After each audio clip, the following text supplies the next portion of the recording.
Hi everybody, welcome to a new chapter in our course. So for the next few videos we're going to talk about polynomials and the theory of equations. So this is quite an algorithm heavy part of the course where there's not so much theory but there's a number of algorithms and a bunch of calculations to be done. So we'll cover in particular we'll talk a little bit about special case quadratic equations, which you already know, but now with complex numbers there's more that can be said about quadratic equations. And then we'll talk about higher order polynomials, and in particular we'll cover polynomial long division, so dividing one polynomial by another one, and synthetic division as a trick, so to speak, to do polynomial long division more effectively. So for the first topic, we're going to look at quadratic expressions, which you already know, but there's a little bit more that we can say now that we know about complex numbers. So generally, a quadratic expression is of the form a times x squared plus b times x plus c. Just a little bit of terminology here. So the a, the b, and the c are the coefficients. And we also say that this is a degree 2 quadratic, degree 2 polynomial, because the highest order term, the highest order power is a 2.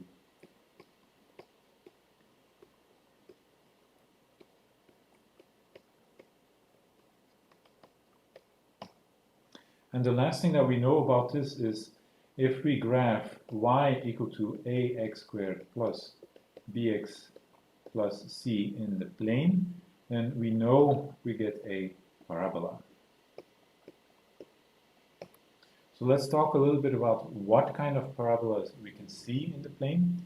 And in order to do that, let's first look at the roots of a times x squared plus bx plus c is equal to 0, so quadratic equation.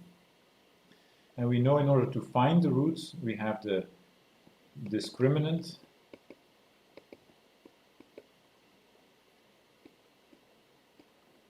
d equal to b squared minus 4 times ac. And you also know that there are 3 different cases that can happen with the discriminant. So first, we can have that d is positive, in which case there are 2 real roots. And what that means for our parabola is if we graph it in the plane, we can have 2 different cases. We can either have a parabola that crosses the x-axis from above like this, with 2 roots here and here, or we can have a parabola that comes from below the x-axis and crosses like this and then goes down again, like so. So these are the 2 cases, generically speaking, that can happen. And now let's distinguish when do you see the brown one and when do you see the green one.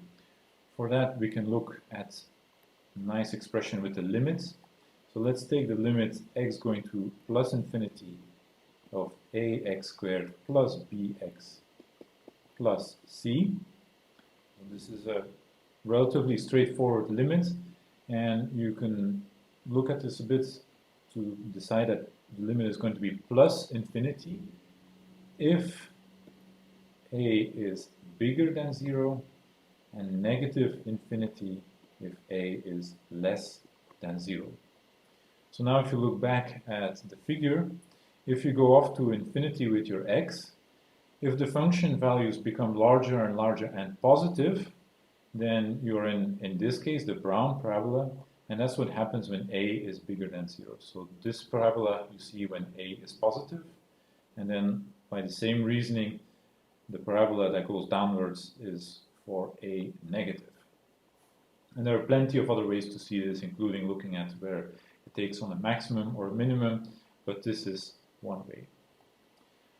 The second case that we can have is that the discriminant is equal to 0, and so in this case we have 1 real root, and in fact this is a bit of a limit case itself where the 2 real roots come closer and closer and become 1 root.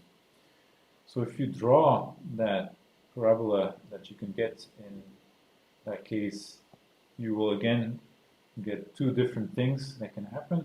So either you get a parabola that touches the x-axis from above, like this, or you get one that touches from below, like this. And by the same limit reasoning or other reasoning, this happens for a positive, and this happens for a negative. And then the third case is the most interesting one for us right now, and that's what happens when the discriminant is negative. In this case, you have no real roots. And you can already guess what the figure is going to look like.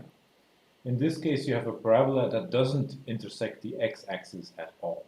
So it either lies entirely above the x-axis, which is again going to happen for a positive, or it lies entirely below the x-axis for a negative. And so here there's one extra thing that we can say. So here we said there's no real roots, there are no real roots. But let's go and have a look for complex roots.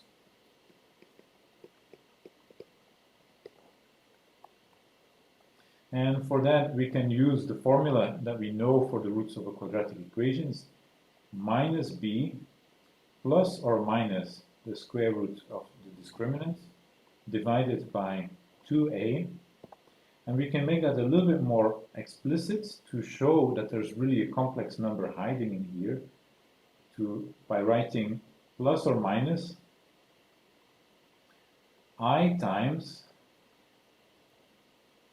the square root of the absolute value of d divided by 2 times a. So this last step I've done to make this into the square root of a positive number, and to bring out the I here to show you that really there is a complex number hiding in here.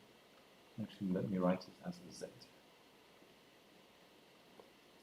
And what you also observe is, if you look at this equation, is that there are two complex roots, but they are each other's conjugate.